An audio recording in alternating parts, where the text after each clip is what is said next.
and let's get into it. Oh, I love technology. All right. Yep. Space bar. Let's go. All right.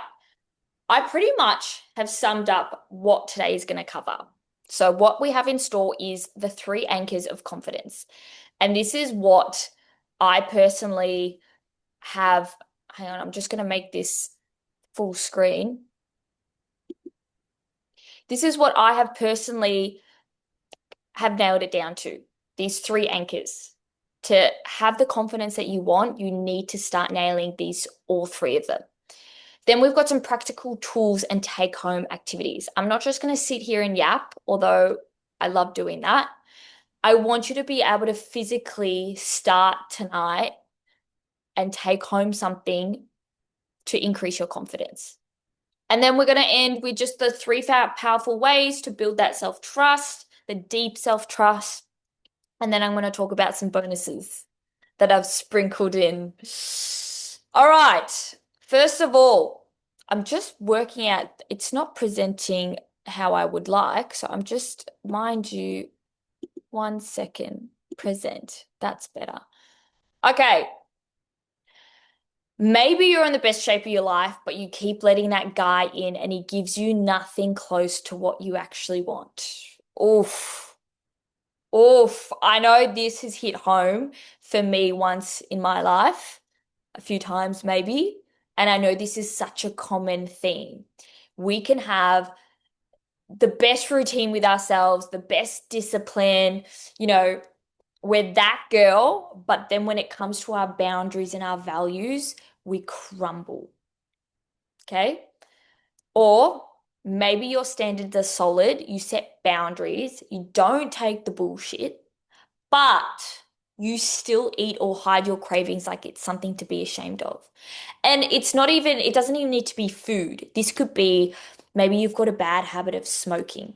I know for me, my nonna, she was like the holiest woman, but she would sneak smoking. Like she'd go outside after a meal and have her cigarettes in shame, in secret. But on the outside, she looked like she had everything together. So it doesn't need to be food. Or then maybe you're disciplined as hell. You wake up early, you train hard, you tick all your boxes, but when you look in the mirror, you pick apart yourself. It might be, I hate my legs, I hate my face, I hate this about me, whatever. You can't stop that negative self-talk. But you've built this insane discipline, you're that gym girl, whatever. But the voices that you hear when you look in the mirror are horrible. Okay? Sound like any of you? Can we relate to any of them? If we can, I have been here in some of these categories. You're not broken. I'm not here to shame you either. You're just building confidence on wrong foundations. And I know there's so much out there, especially in this day and age, misinformation, or it's very like how to build confidence, look good, feel good, which, like, to a degree, for sure. But we want to build the three core anchors.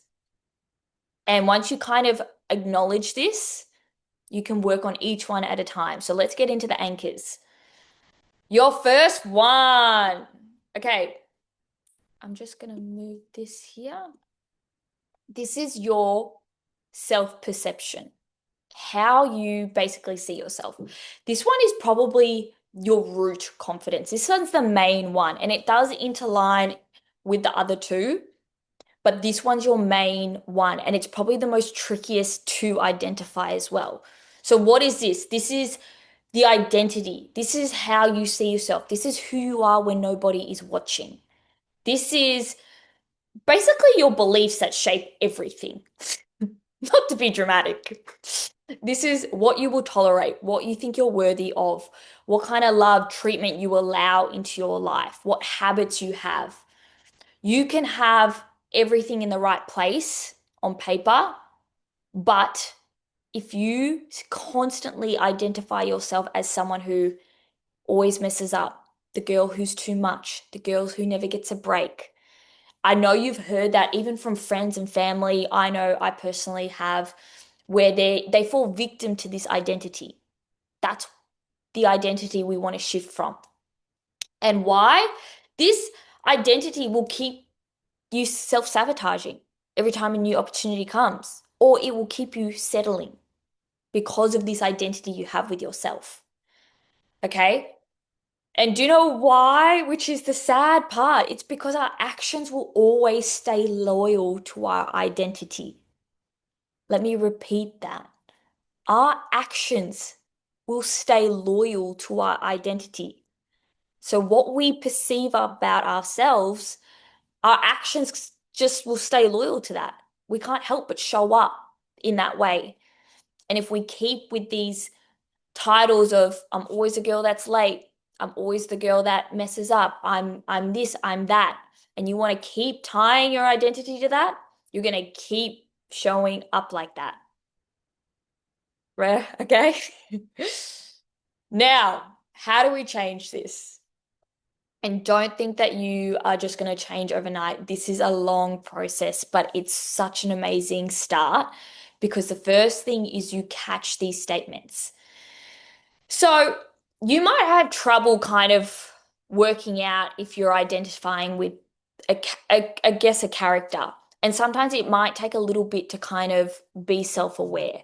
So maybe the next couple of months or weeks, start to kind of notice, are you falling to victim to a certain identity? I'm just not lucky in love. I hear that a lot. I hear that of like, oh, I'm just not the relationship type, or guys are this, whatever. And it keeps you stuck in that identity. I can't stick to things. I know I used to be massive on that. I used to be like, no, I just can't follow through. I'm just like, it's not for me. And that was comfortable because it meant I didn't need to change if I just enjoyed that identity. Or I'm the shy one. So awareness is your first step to stop breaking that loop. So this is where start to catch yourself out. Try sit down with yourself, work out, is there an identity that I am aligning with? And then I want you to sit down and say, is it yours or is it borrowed?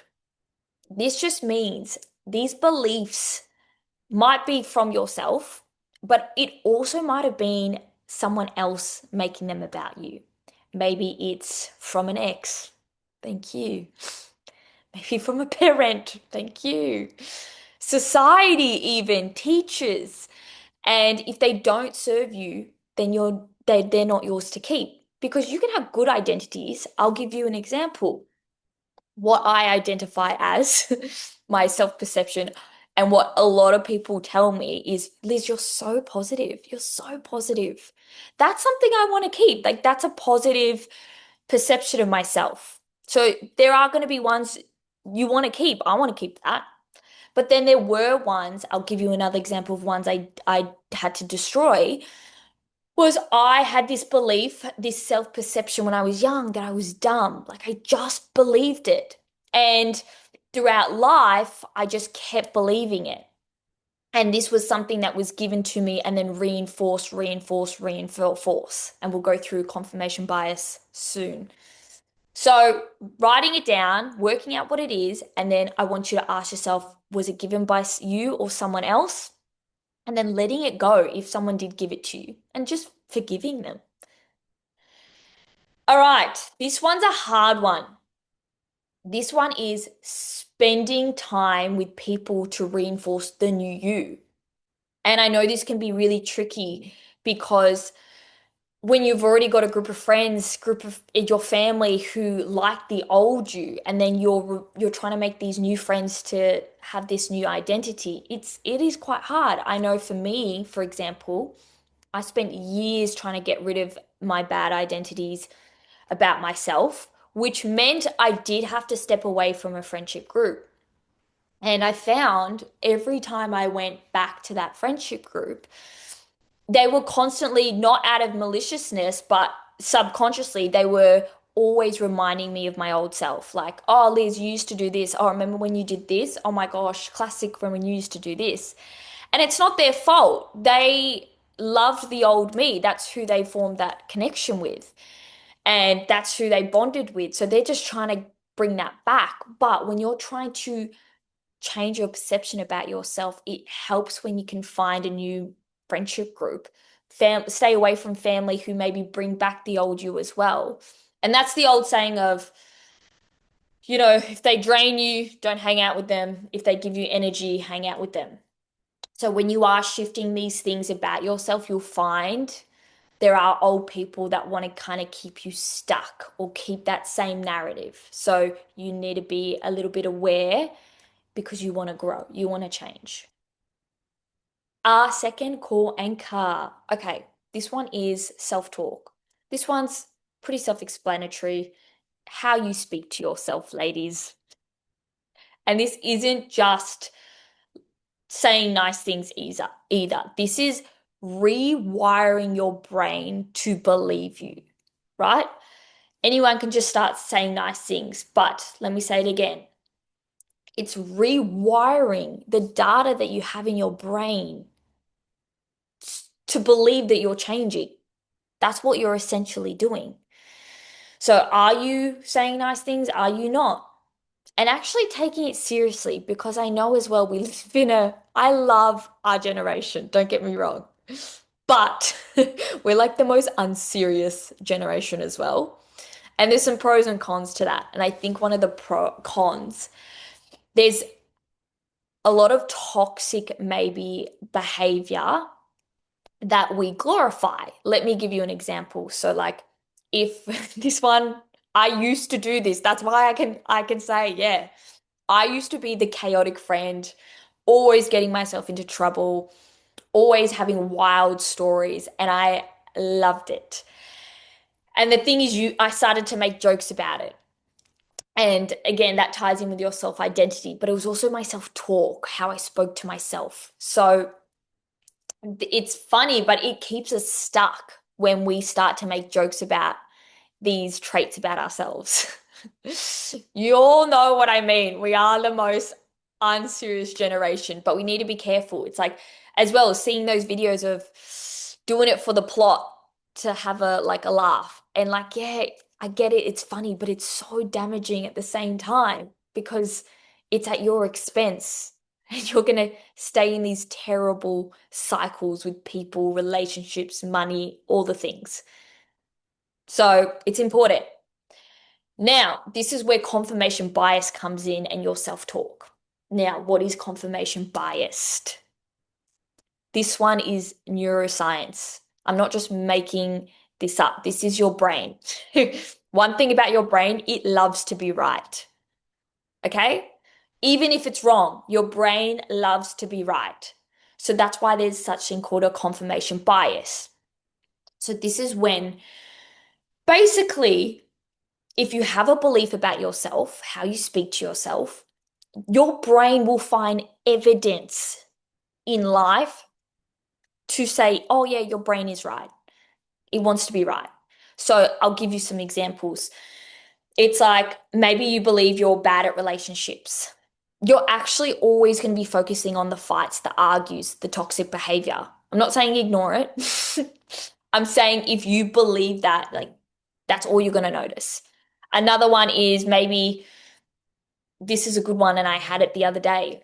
If you think someone doesn't like you, you're actually only going to pick up when they're not smiling at you, when they're not being nice to you. I had this experience in a bar the other night. I just made an automatic assumption that this woman didn't like me. And then all I noticed was her not looking at me. All I noticed was her not smiling at me, not saying hi, the energy. When if I had not made that choice and thought, it could have been a whole different focus, right? Because it is the tendency to seek, notice, remember information that proves what you already believe. Again, if you're looking for a new car, a Range Rover, let's say, it's my dream car. For the whole week, you're probably only going to see Range Rovers. Like it is just your confirmation bias. And that's when self-talk comes into this is huge, right? So Your self-talk feeds your belief. Let's go through this slowly because I really want it to sink in. Your self-talk, how you speak, feeds into your beliefs about yourself. Your beliefs drives your focus. Your focus controls what evidence you collect. The evidence you collect becomes the proof that original thought was right. So it's a feedback loop. So you're just going to keep living this feedback loop if you don't change your self-talk, what you believe about yourself, how you speak to yourself. Okay, how do we change this? Very similar. Catch it in real time. Call yourself out, even in your thoughts. It might not be automatic. And I say this to my clients, I say, actually say it out loud. Stop speaking like that to yourself. Like, it's ruining your life right now. Stop it. If you need to be dramatic, be dramatic. And then question the evidence. This just means, can you find evidence that this is even true? So my belief of feeling like I was dumb, it wasn't true. Again, I had confirmation bias. Growing up, I subconsciously attracted super high, like high achiever friends, really high achiever boyfriends to confirm I was dumb. And that was because my confirmation bias just wanted to prove it over and over again. And then to undo this belief, I had to write it down, then draw evidence to it being wrong. All the times that I felt smart, to eventually your brain wants to believe that. And then you can reframe it afterwards. Okay, last one on the core anchors, how you treat yourself. Again, this is your boundaries, these are your routine, your habits. And it's not just do you follow through with your word. That's a really superficial, like 1% of this.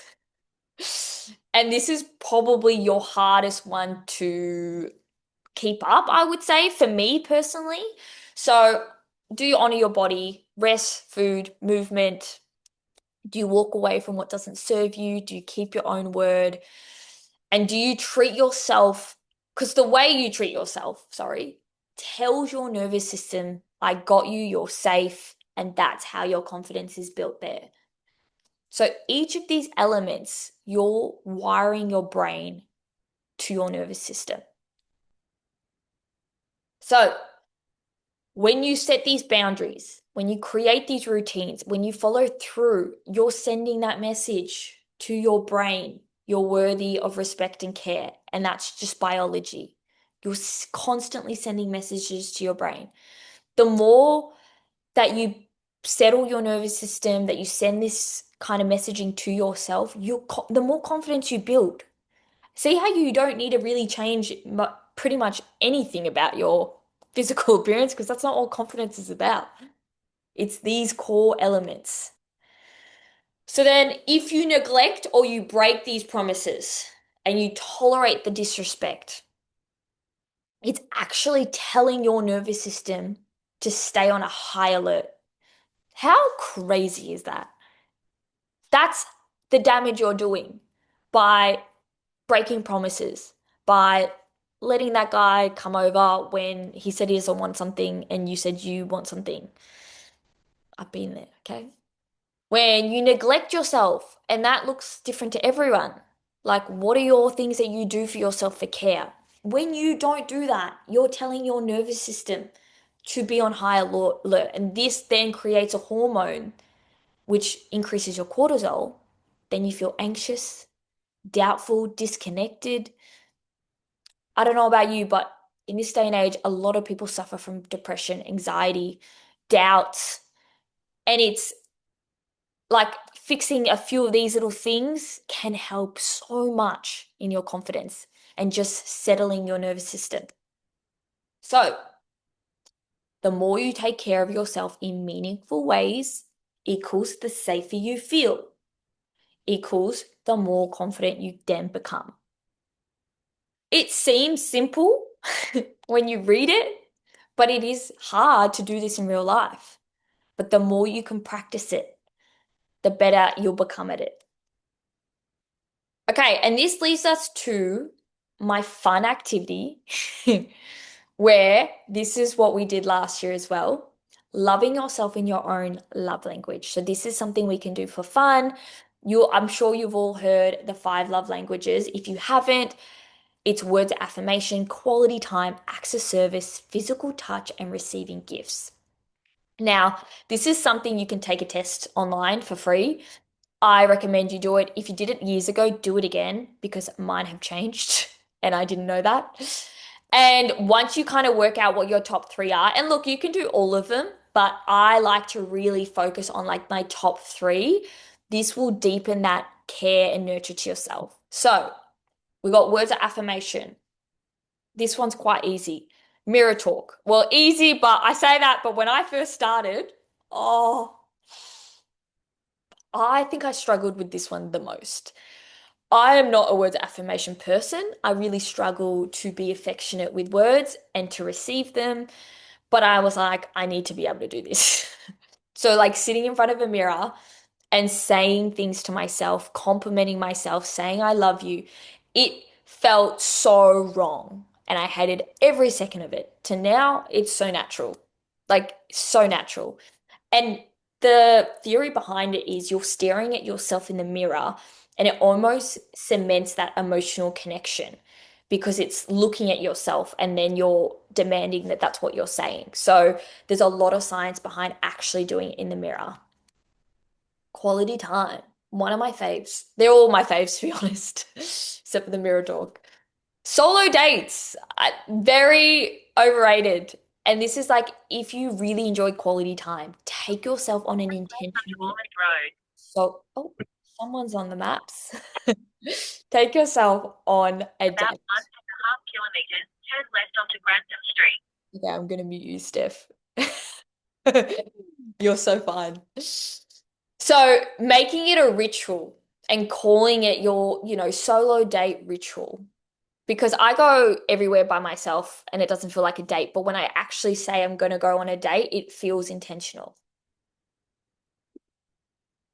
Acts of service. This one's my fave. This is my top, guys. I love doing stuff for future me.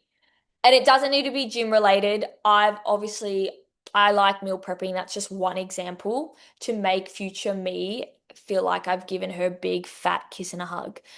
Because I live at home, I work from home. I can make every meal fresh if I wanted. But when I prep, there's something about prepping that I love to do because at the end of the day, when I've done it for myself, I'm like, thank you. There's something I get. It's clearly my number one. Another example that I just thought of tonight. I was like, fuck, I actually do that now. And this is so overrated.